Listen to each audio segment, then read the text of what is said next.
a really important distinction. It doesn't mean, of course, that all lending to support financial transactions and real estate assets is socially useless, to use Adair Turner's phrase. Borrowing is needed to help smooth housing costs over a lifetime and so on and so forth. But your point about rapid growth in this sort of lending relative to GDP being a warning sign, I think, is really well made. And in policy terms, it might suggest that borrowing should only be tax deductible and its growth encouraged in policy terms if it's for non-financial investment. In other words, not to fund share buybacks, not to fund private equity, not to fund asset speculation. The second important distinction I liked in your presentation was between instability and fragility. A market without any instability is a stagnant market with no innovation, no risk-taking, and stifling regulation, excessive stifling regulation. And indeed, I would argue that some of the monetary efforts designed in the last 2 decades to avoid any real instability and fine-tune the economy's glide path pretty exactly, like the Greenspan put in the early 2000s or the later stages of QE in the last few years, may be actually damaging and weakening price signals, perverting incentives, and causing asset price inflation, actually causing later instability by trying to avoid any in the short run. So the trick is to limit gross instability and ensure that individuals and systems can be resilient to and even profit from, in a dynamic sense, at normal levels of instability. And I think that was more what Taleb was trying to get at with anti-fragile. Now, I just want to make 3 more general points up. I think if you want to understand why resilience is a particular issue in finance and why ignoring finance in macro models is so questionable, you need to focus on several related features of modern finance that make it a particular site for the sort of radical uncertainty that normal economic models don't cope with very well. And the first feature is rampant financial product innovation. Financial markets are essentially non-ergodic. The future is not the statistical shadow of the past that risk models assume.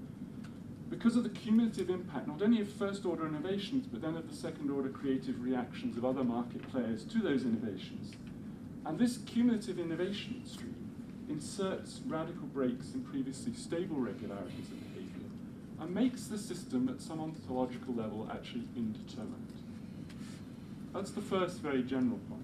The second, and this is one that Andrew Haldane at the bank has written a lot on, and others, that global financial markets have many of the classic properties of complex adaptive systems.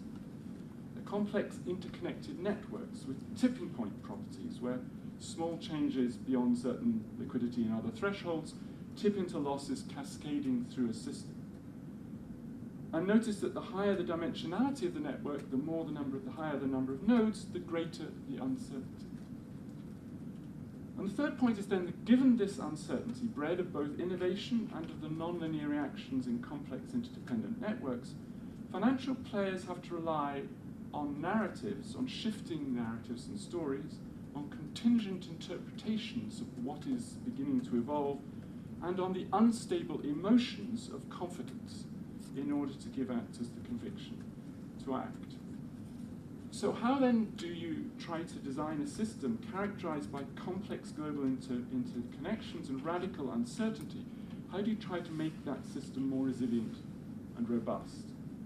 Well, the first answer I would give is by not relying entirely on risk models that assume the future is the statistical shadow of the past, but instead to rely on, and this is where I agree with Josh, on a diversity of strategies and of models, so that at the system level there are a variety of cognitive spectacles in use, if you like, and a dynamic adaptability provided by the generative friction of different approaches being used within the system. In other words, I would argue you need to avoid the sort of analytical or regulatory monoculture based on the current definition of best practice. Because, to put it simply, in an uncertain world, you can't know what best practice will be.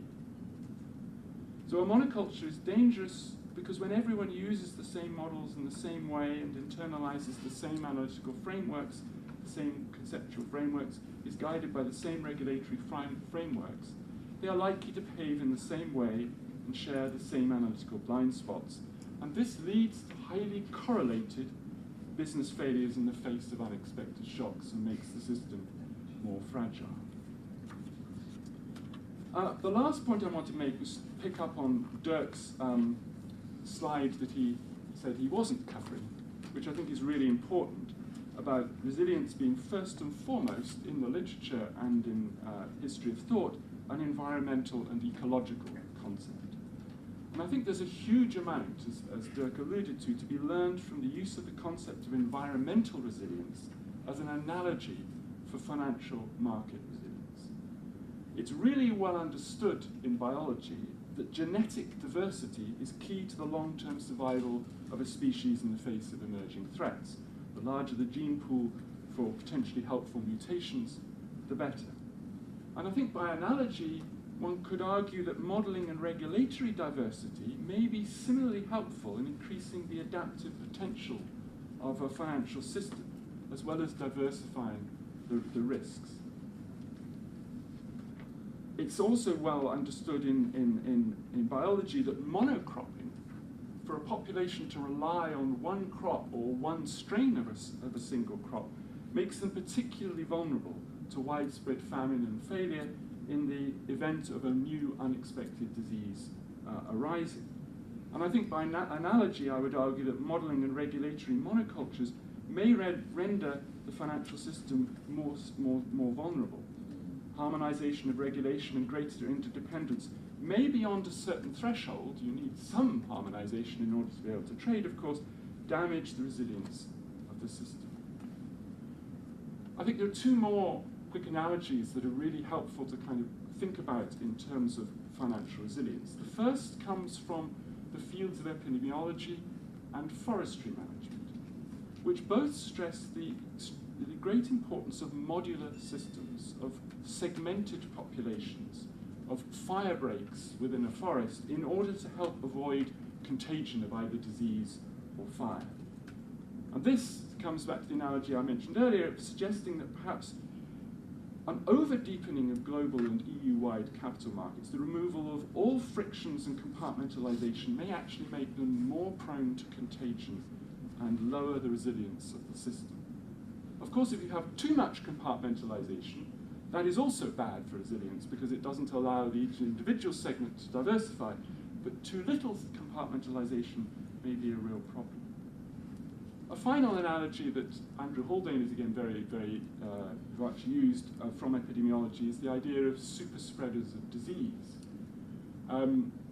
A sex worker who has many partners, or a traveling salesman who visits 60 different countries every year, is a real risk in terms of contagion for disease because of the number of interconnections they have with diverse parts of the system.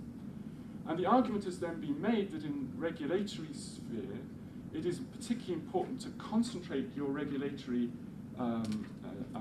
attention and the capital requirements on the most interconnected institutions, the financial institutions that have the greatest linkages across the system. So I think these are the kind of lessons that one could lose by analogy with environmental and ecological resilience, and I would really recommend that as one area of research.